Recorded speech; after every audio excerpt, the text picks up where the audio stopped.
wabarakatuh. Bertemu lagi dengan saya Fitria Indah Bida. Hari ini kita akan membahas materi tentang Khulafaur Rasyidin. Sebelum kita mulai, jangan lupa siapkan buku dan alat tulisnya dulu ya. Ada yang tahu apa sih Khulafaur Rasyidin itu? Jadi, Khulafaur Rasyidin ini berasal dari dua kata, yakni khulafa dan ar-rasyidin. Khulafa berarti jamak dari khalifah yang memiliki arti pengganti. Sedangkan ar-rasyidin yaitu mendapatkan petunjuk. Jadi, Khulafaur Rasyidin adalah para pengganti yang mendapatkan petunjuk. Mereka adalah para pemimpin pengganti Rasulullah SAW dalam mengatur kehidupan umat manusia yang adil, kemudian bijaksana, cerdik, dan selalu melaksanakan tugas dengan benar dan selalu mendapatkan petunjuk dari Allah Subhanahu wa Ta'ala. Yuk kita cari tahu siapa sajakah Khulafaur Rasyidin itu. Yang pertama, Abu Bakar As-Siddiq. Nama asli beliau adalah Abdullah bin Quhafah, lahir pada 573 Masehi, khalifah pertama sepeninggalan Nabi Muhammad SAW. Beliau menjabat khalifah selama 2 tahun dan menjadi sahabat terdekat Rasulullah sejak kecil. Beliau menjadi khalifah atas musyawarah kaum muhajirin dan kaum ansor dan menjadi sahabat Rasulullah yang tegas dan bijaksana. Beliau termasuk as-sabiqunal awalun, yaitu orang-orang yang pertama masuk Islam. Beliau menemani perjalanan hijrah Rasulullah ke Madinah. Imam sholat yang ditunjuk Rasulullah ketika beliau sakit, sangat mencintai Allah, Rasul, dan agamanya, pernah menyedekahkan semua hartanya untuk dakwah Islam. Akhir, beliau mendapat gelar As-Siddiq yang membenarkan karena membenarkan peristiwa Isra Mi'raj Nabi Muhammad SAW. Apa saja ya jasa Abu Bakar As-Siddiq menjadi khalifah? Yang pertama, tegas kepada orang yang enggan membayar zakat. Kemudian yang kedua, yakni memerangi orang-orang yang keluar dari agama Islam atau murtad. Yang ketiga, memerangi orang-orang yang mengaku menjadi nabi palsu. Dan yang keempat, yakni mengumpulkan ayat-ayat Al-Quran yang masih tercecer di pelepah kurma, permukaan batu, dan lain-lain. Abu Bakar juga dikenal memiliki sifat yang terpuji dan patut diteladani. Yang pertama, tegas pada orang-orang yang melanggar syariat Islam. Yang kedua, jujur pada setiap kata dan perbuatan. Yang ketiga, rela berkorban demi dakwah. Dan yang keempat, yakni gemar bersedekah. Khalifah yang kedua yakni Umar bin Khattab. Lahir dari suku Adi, suku terbesar di Mekah, dikenal sebagai sahabat yang tegas dan pemberani, menjabat sebagai khalifah selama 10 tahun.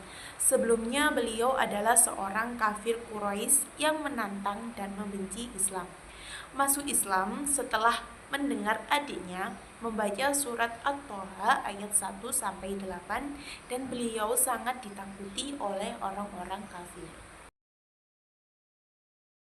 Dan perilaku yang patut diteladani adalah keras kepada orang-orang yang mengingkari ajaran Islam, namun lembut terhadap orang baik. Beliau adalah pemimpin yang sangat memperhatikan rakyatnya.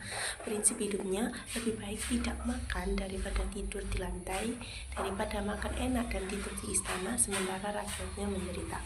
Diberi panggilan Amirul Mukminin oleh rakyatnya.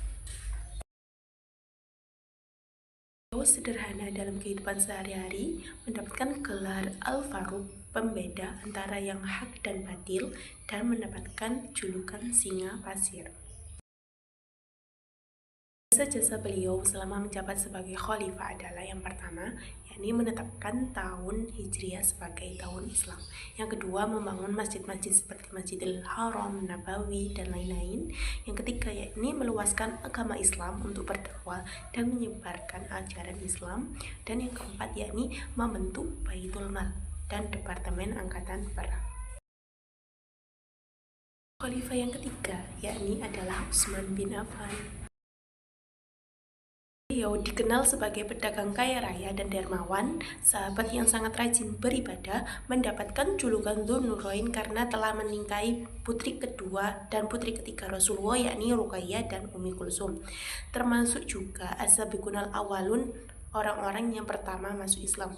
Beliau pernah membeli sumur dari orang Yahudi seharga 200.000 dirham yang diwakafkan untuk umum. Beliau juga membeli gandum yang diangkut 1.000 ekor unta untuk orang miskin di musim kering pada masa Abu Bakar As-Siddiq.